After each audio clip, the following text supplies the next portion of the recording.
KoshienCast, the weekly sports anime fan podcast. My name is Matt, and joining me today is a very special guest, Matt. Hi. Alright, so today we're going to be doing our review for the first season of Days, the soccer anime that everyone's been talking about.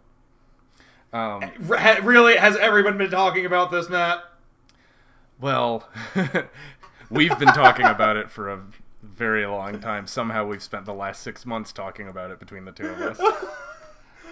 Yeah, it's taken up about half a year of our lives I somehow. know. Anyway, so before we get into the editorializing, do you want to talk briefly about your introduction to this show and any expectations you had coming into it?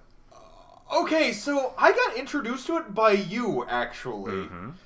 Because this was back when we first had the idea of KoshienCast just swimming around in our little heads. You had mentioned to me about this soccer show that was just starting up over the summer called Days, and we watched it, and I liked the first episode well enough, and you did too. And I kind of dropped it for a little bit, and then I remember a few weeks later, I got a message from you, and you were like, "Matt, you have to watch this. Yeah. Like, you just have to see what happens with this series." And I couldn't really quite understand where you were coming from, because you're not generally the type of guy who likes to hate watch things. Yeah, it's not something I've done traditionally, but I don't know, something about this. I liked the fact that it sort of I got to watch it fall apart. I watched it because the same reason that we started this podcast was that I had gotten really into sports anime, and so whenever there was a new one coming out, I would like to check it out.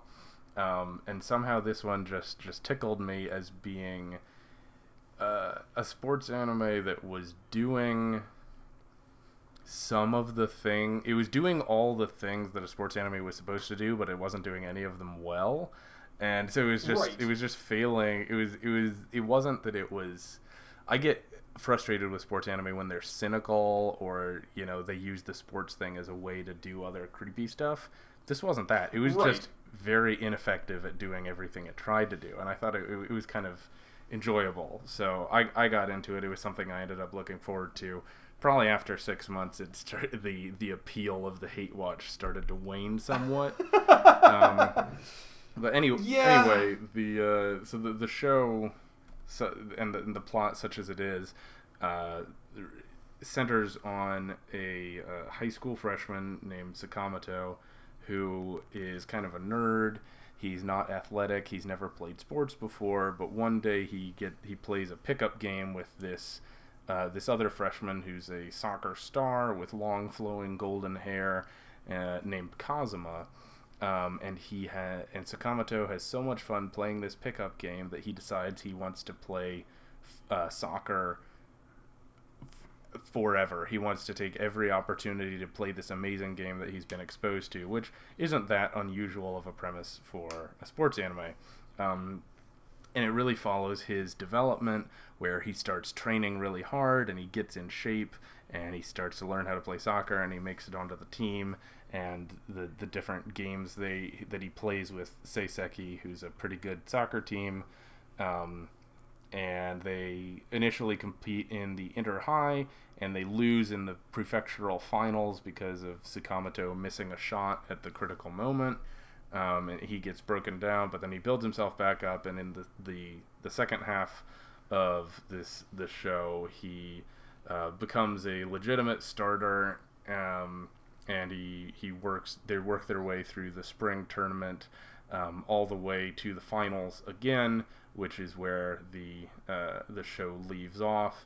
And then at the end of the show, they announce that this is going to be coming back next year with a second season focusing on their match at the prefectural finals. Because, hey, Haikyuu did it and it worked out pretty well, so we can do that too, Yeah, right? exactly. Um, so obviously, I was skimming in broad brush strokes with this show, but really, in terms of the characters it follows, it really only follows the development of Sakamoto and Kazuma. So I think Yeah. if we're gonna have any discussion about what the show's trying to do, And we can also talk about whether it does any other thing it's trying to do. We need to start with Tsukamoto. Right. So, do you want to talk about sort of what the show is trying to communicate with the way they structure his character? Okay, so the whole thing about Tsukamoto is that there's one line that sums him up just so beautifully and so perfectly, which is he runs a lot. Yeah. This is something that it became something a joke in the first season between us to just note the moment anytime the line he runs a lot pops up because it's always said with just this sort of curious fascination like, "Oh, well that's interesting. I've never seen this before." Yeah, someone who Um runs a lot. yeah, just like he's not even necessarily good at it. He just does it a lot, and people are very impressed with the amount he can do it. And so the entire thing about this series is what it's saying is that if you work hard, you can do whatever you want. Hmm. Now, here's the problem with that. The series never gets into the nitty gritty about what he actually learns from it. Hmm. Basically, it just shows him in indefinitely running laps, being exhausted and miserable, and having terrible running form all the time. Right. Like, this is a series. It's a very common theme in most sports series. It's the whole idea of like work versus like natural talent. And the series is trying to draw this parallel between Tsukamoto, this very hardworking young man, versus Jin, Kazuma, this yeah. Kazuma. Yeah, I think it's like Jin Yeah, yeah, Kazuma is yeah. his full name. Right. And his whole thing is that, he's this very talented soccer player, but he doesn't want to put forth the effort. But Tsukamoto sort of teaches him, hey, maybe I should try and work a little bit harder in my life. Again, it's not necessarily an uncommon theme. In fact, it's literally the basis of almost every single sports story. Right. The problem here is that what's fun about watching this underdog succeed, this not terribly talented person succeed through their hard work, we generally go on something of a journey. We kind of learn with this character about how this game is played and how that affects their play style. Hmm. And with Tsukamoto, we don't get that at all. Well, he never actually learns to play soccer, which is a major issue with the show. Yeah, exactly. Like, he doesn't actually learn how to play the game. He just runs laps. He runs laps and he magically gets good at it. Even though the series actually kind of points out that he doesn't even know how to play. One of the big pivotal moments, its big first half closer, was the fact that, he makes it up to he gets a shot at goal and he completely and utterly misses it. Yeah. Yet the team has also, for some reason, decided that they need to keep using Tsukamoto. Yeah. And that's sort of an interesting running thing where he, despite his own objections, is included from the very beginning of the show in the starting roster along with people who've been playing for years, beating out people who've been playing for years. Um, and the show doesn't really have any interest in explaining that. It just asserts that the team can't win without Sakamoto. They do mention it at one point in the second half of the series. They mention that their whole strategy with Tsukamoto is that they wanted a character who was so bad that they could, like, kind of sneak him around. It was something along the lines of nobody would pay attention to him, so he'd be something of a dark horse. Yeah. But again, he's not a good player. Yeah, like why not do that with a different freshman who they also, the other team has no expectations for, who the other team's never seen before, who's actually capable of shooting a soccer ball into an open goal. Yeah, exactly. Like, again, this is not. We see this in a lot of shows, like something like Ace of the Diamond, where you have this kind of underdog, plucky character in Sawamura who tries to build himself onto the team, and even when he gets on, he's kind of seen as just this reserve player. But situations occur which force him out onto the team, like to actually like go out and play on the team. Tsukamoto doesn't really have that. He's pretty much just I think he goes like one game where he's just sitting on the bench, and then pretty much from there, he's almost always playing. Hmm. And not only that, it's not just this sort of, okay, well, we're out of options, let's throw him out there and see what happens. It's it's like, no, he's a pivotal part of our strategy. We cannot do this without him. Well, that's the thing is they also never really have substitutions. Like Yeah. the this is a brief digression, I hope, but Days has, and I didn't play soccer in high school or anything, but even I can tell Days has a dramatically unrealistic depiction of the sport. Yeah, like there are situations where we have characters that have three, four people defending them at one time. And the series, I think in the series' own head, it's thinking, oh, this is going to be the cool moment where the character shows like he's this good that he can like deal with four people at once. That's like a completely unrealistic Yeah, strategy. the entire Like, cause defense is mobbing one guy. is mobbing one guy and not it's like and just letting all the other characters run free. Like I don't again, the series. Matt, you had a pretty good description of what this series is like. Watching a game. Yeah, I mean, originally, as I started to watch, they have this mobbing tendency. It felt like they were depicting soccer the way that 5-year-olds play it. Yeah, They yeah, just have everybody follows the ball. There's no technique to it. There's no strategy. It's just kick the ball, follow the ball, mob on the person with the ball. That's about as deep into the technique as we get with this stupid show. yeah, exactly. And it's like I don't understand how they could do that because I mean we don't really follow soccer, but soccer's a pretty well known and popular sport. Yeah. Like most people know how it's roughly played, so I don't understand how it could come out of it thinking that that was a good idea. Well, they also have a tendency to use rough play as a dramatic device. So there will be teams that play rough or intentionally attack people, physically attack Seiseki, and they never get fouls called on them because that's their play style. But then at Right, other points, Seiseki will accidentally make contact with another player and they'll get a red card because that facilitates the drama of the moment. So they're right. not interested in having a consistent application of any rules. They're just interested in using the rules to further the drama, but it's in the most ham-fisted and like inconsistent way possible. Right. And it makes it really difficult to judge whether or not Seiseki may or may not actually be very good at the sport. Hmm. Yeah. Like they have this running thing in the series where they keep trying to like Seiseki is supposed to already be like one of the best teams in the district. Hmm. And yet at random moments you'll have characters talking about it's like, oh, Seiseki, they're not very good. Like, oh, it's Seiseki. Like, they're not going to be a threat for this team. It's like, but I thought they're supposed to be one of the top teams in the district. Why is everybody suddenly looking down on them? The series can't seem to make up what its mind whether or not it's actually any good at the game. Well, yeah, and that's the thing. They always talk about how Mizuki, who's the team captain, is going to be on the national team when he graduates high school, and how Seiseki has this tradition of winning. Later in the show, they refer to Seiseki as one of the fearsome four. That's the word. Yeah, yeah. In the prefecture, one of the four best teams, and yet even in the final episode, all the Kayogawara fans are shocked at the idea that Kayogawara would lose to lowly Seiseki.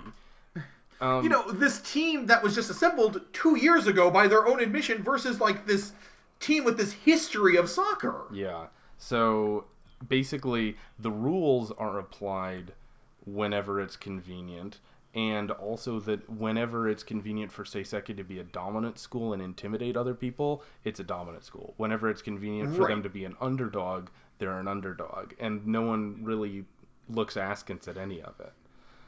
Yeah. I want to come back a little bit to Sakamoto as a character because one of our issues is just how illogically he's used in the show. He is relied upon by this team even though he's terrible at soccer. Everyone talks about how much they love him and how great he is for working so hard, even though he's still not better than any of the other first years at the thing he's doing.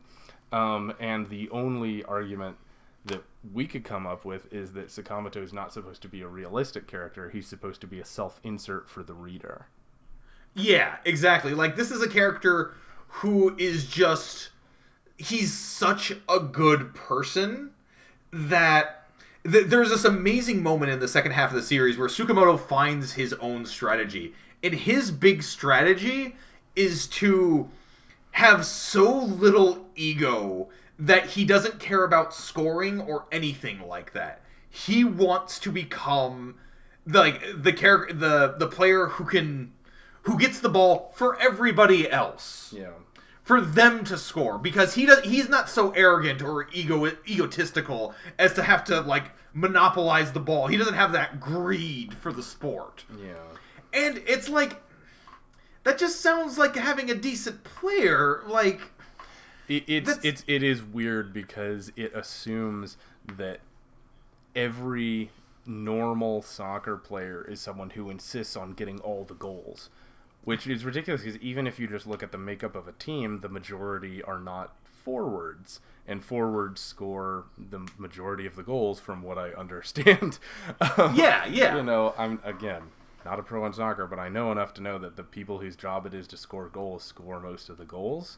Um, and I don't know, it blows me away that everyone at the training camp, sort of at the beginning of the second half of this show, was shocked and impressed by Sakamoto's selflessness as being this thing that Yeah, set him apart. Like, that's the yeah, easiest thing to emulate.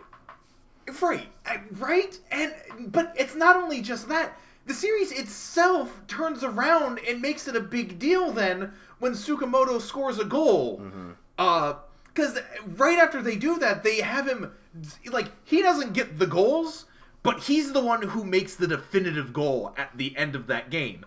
Not only that, but Tsukamoto himself at the very end of the series finds himself weeping because he wasn't able to score a goal in the game that they won, that everybody was giving him credit for in the first place. Yeah, it can't make up its mind on whether he should be allowed to score goals or whether he has no interest in scoring goals, because like But that's the thing, they, because it goes back to the whole thing that he's like a self-insert. He doesn't like he he's this good of a person that he has to sacrifice his own glory for the team, and yet he still has to be, yet because he's a self-insert, he has to still be the one who scores the goals even though he's trying to give that up. Yeah, and it's weird because, like you said, at the very end of the show, he's crying because he failed to score a goal. So it's not clear. Eventually, they clarify that a lot of his utility is that because he's not scoring goals, he's up front and he's able to intercept a lot of balls on the other team's side and give Seiseki a second chance to score a goal. So he's really there to be an offensive defender, and that's one of the few Right. things they said that was coherent. Um, and you're like, okay, great. Now I understand why Sakamoto is being used the way he is. And yet he's devastated at the fact that he didn't score any goals. So it seems like he is accidentally doing the correct strategy. And in his Yeah. own head, he still wants to be a striker who's scoring all the goals, even though his own team doesn't value him doing that because there's other people who are better at it. Yeah, and it's just you mentioned this. I think we mentioned this on the most recent episode of our podcast, where it's like this is not healthy behavior for like because he keeps thinking he's not good enough, despite the fact he keeps beating himself up over this, over the fact that he's not able to score a goal, despite the fact that everybody is giving him credit for this game. Mm-hmm. Like he's not able to accept the fact that, and he's like, the series is idealizing this mentality. Yeah, it's idealizing his sort of beating himself over the head. Yeah, So I don't know. There's a lot of there's a lot of things where he's a self-insert not just because of the way he approaches the game and how great he is, but how much everyone else loves him. And Right. so what you see is that there's really no character that dislikes Sakamoto. There, which Yeah. isn't a bad thing in itself. Sports anime are allowed to have people who like each other, but it's that every conversation for everyone in this show is either with Sakamoto or about Sakamoto. So Early in the yeah, series, they try to establish that Kimishita doesn't really like him, but again, that episode is really about Tsukamoto winning over Kimishita. exactly. And no, it never lasts. As soon as anybody who dislikes him has their half an episode where they deal with Sakamoto, they see the error of their ways and they become Sakamoto fanboys. Right. So there's very few female characters in this show, which is not that uncommon. But the two female characters that are in it are both like fixated on Sakamoto. So he Yeah, has he has exactly. this childhood friend Sayuri who is just so happy for Sakamoto with everything he does, and even though she wants to spend more time with him, she gives up that privilege so he can stay with his soccer friends. And you're like, I don't know why I'm supposed to care about this. And then Well, because she shows up in like two episodes, the very first episode, and then in the season open, the second season opener, yeah, or the second half yeah. opener. And then you have Ubakata, who's the this sort of stoic high school girl who Sakamoto so impresses with his willingness to run a lot that she becomes the team manager and always wants to support him after that. And you're like, okay, so there's these two girls who are passively in love with him but will never do anything about it. And then he also manages to convert Kazuma, who is this, so you're like, okay, well, Kazuma's in love with him too. He's just the best, and they're just best friends.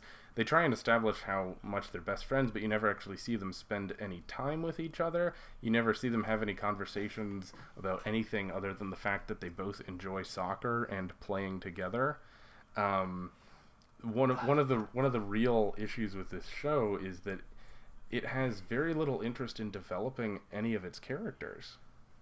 Yeah, basically, like we get a little on Jin, and then it's all Tsukamoto. It's all about how Tsukamoto just completely improves their general Yeah, lives. but you still don't actually have any understanding of where Sakamoto came from. You don't really understand Right. his background. You get an episode about how like they just passively throw out the fact that his dad died when he was looking for their lost dog. And Right. Sakamoto says like, well, that's life. What are you gonna do? Yeah, it's like screw you. Yeah, exactly. No one reacts to their parents like dying by saying, "Well, what are Right. you gonna do?" It's like you're an 11 Well, year what are you old. gonna do? He was looking for my dog. What? Exactly, you're an 11-year-old kid. That's not how you reacted. Don't lie. And so they just throw in like suddenly, random characters will show up. His mom will show up for half an episode and then be gone for 12. There's no consistency with his development, and really that's the issue with all the characters is that they're all about 1 inch deep because everyone gets about half an episode where they get to interact with Sakamoto and you get to see a couple facts about them and get an idea of who the other players are, and then you never talk to them again. You just see them from the side. So it tries to develop everyone and therefore develops no one, because Yeah. everyone is only developed in their relationship to Sakamoto, and they're I, never developed independently. and it's like it's one of the most striking things is because one of the ways the series introduces these characters is that they basically throw them out there like we're already supposed to know them. Mm-hmm. But the series itself knows that we don't know them because it has to describe them. Like one of the best ones I remember was when the series was starting back up for its second half. We had the introduction of Usui, the assistant captain Mm-hmm. to not Kimishita, Mizuki, Yeah. who and they're just talking to him as normal, and it's like, why have we never met Usui up until this point? Mm-hmm. Because he's a pretty important character to the entire dynamic to the team. Yeah, there were a lot of characters that were entirely absent in the first half of the show that they Right. introduced, and they had character introductions in episode like 17. Yeah. And this goes for the other schools too. So one of the big issues is that this show never introduces the opponents for Seiseki until they're about to play them. So Yeah. the issue is that you have no sense of how good any other team is because you don't know anything about them until right before Seiseki plays them, and then all the show can do is assert like, oh well, like Kayogawara is really good. They're a really good team. Believe you me. But you've never heard anything about them before. You've never seen them play before. You've never heard how they competed against any other team you've seen before. So you just have to take it at face value, but you have no reason to believe the show when it asserts how good all the teams Right. they're playing are. I mean, something that a lot of sports series do. They'll introduce teams something as like a rival school. Like they'll try and establish some rivalry between two schools in like a brief game, or what they'll end up doing is they'll have them play a different team that we already know is supposed to be relatively strong, and have that team overcome them to kind of show their real ranking. It's like, oh, that's how much of a threat they are because they can beat this team this handily. Mm-hmm. And so but uh Days doesn't do that at all. They're just sort of thrown into these games with the assumption of no, they're the real good school. Mm-hmm. Yeah, exactly. You're like, wait, so suddenly Kayogawara is good. Oh, well, sure, they're good, but actually, you know who's better than them? Toen Academy. You're like, okay, but why? We've never heard anyone talk about Toen Academy before. It's like, well, that's because they were in another division.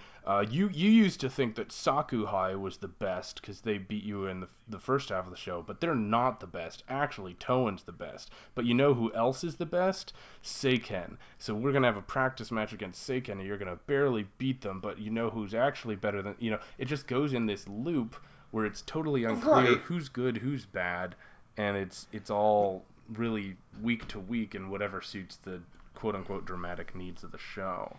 Um, And it's funny that you bring up the whole thing about the practice games too, because like a lot of the major games in this series that have like the most stakes behind them are the practice games. hmm And Uh, what like the big one was the one against Seiken. Sorry, go on. Oh no, you're totally right. It's the biggest example is that match in the beginning of the second half of this show against Seiken, and what bothers me is that no character at any point says, "Hey guys, like maybe let's lighten up and just treat this as a learning opportunity because it's a practice match," which is what you should be saying because it is. But everyone just asserts that they need to win. They work as hard as possible.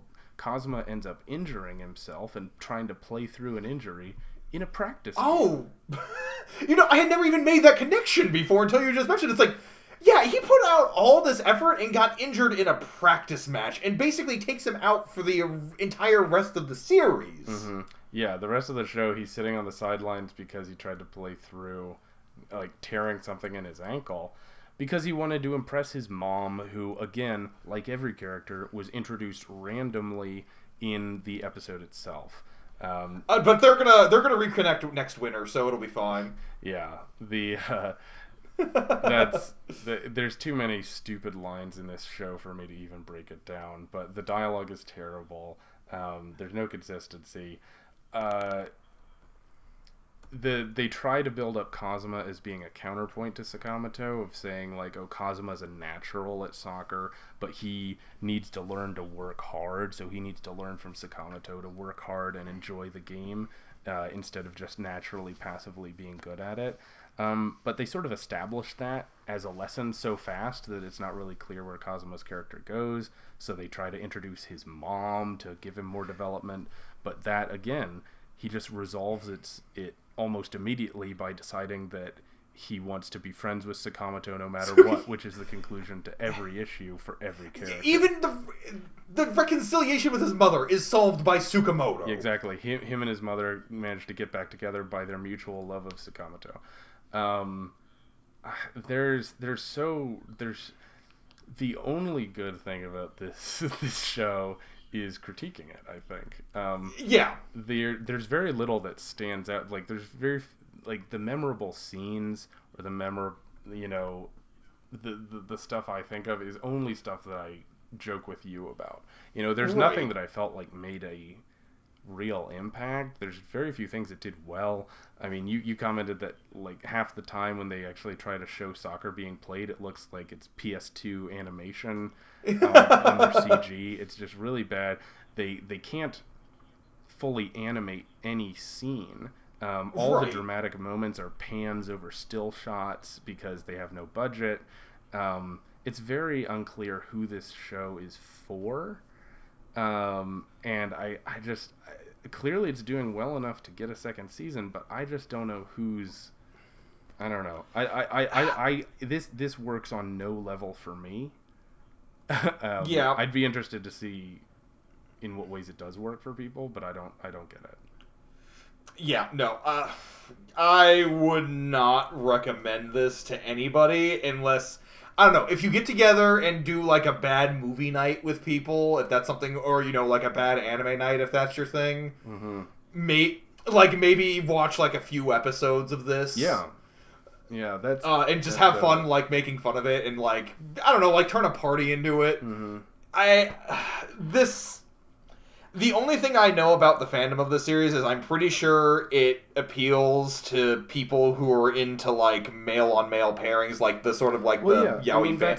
that's most male centric. Well, sports shows that feature an all male cast, Yeah. try to. But that's the thing with this show. It doesn't even build up the shipping relationships at all. Right. There's no consistency. There's no emphasis. The animation isn't good enough for it to indicate any of them being It, attractive. right. There's one kind of hilarious scene where Mizuki cradles Tsukamoto in his arms Yeah. after he gets like the wind knocked out of Right, him, and it's like, that's relatively early, so you think, oh, this is something they're going to build up, like the Mizuki and Sakamoto versus Sakamoto and Kazuma, but they never actually bring it back up again because this show has no idea what it's doing. So I'm with you. I recommend this show to no one except someone who wants to have an inside joke with their friends about how bad Days is. yeah. So do you have any parting remarks, Mac, before we wrap this up? Screw days. Yeah, and I am going to enjoy the interlude before it comes back to haunt our lives once again with season two. Oh, I'm looking forward to it a little bit, to be honest. But Yeah, it is a special show in it, all the worst ways. in a weird way, it kind of unified us. Hmm. This is Like it was an interesting bonding experience for us, I Yeah, think. I agree, and it was definitely one of the few shows where we always had the same opinion on it. All right, Matt. I think we're good on time for this one. I appreciate you joining me, and if you Oh, could anytime, man. do me a favor and hit the credits. Abso-freaking-lutely. Our logo design is by James Ratcliffe. The theme song is Under Star by Shocking Lemon, covered and performed by Luke Bartka. You can follow KoshienCast on YouTube, Facebook, and Twitter, and our email is koshiencast@gmail.com. Make sure to subscribe for weekly updates on the best and worst in sports anime, and until next time, keep training.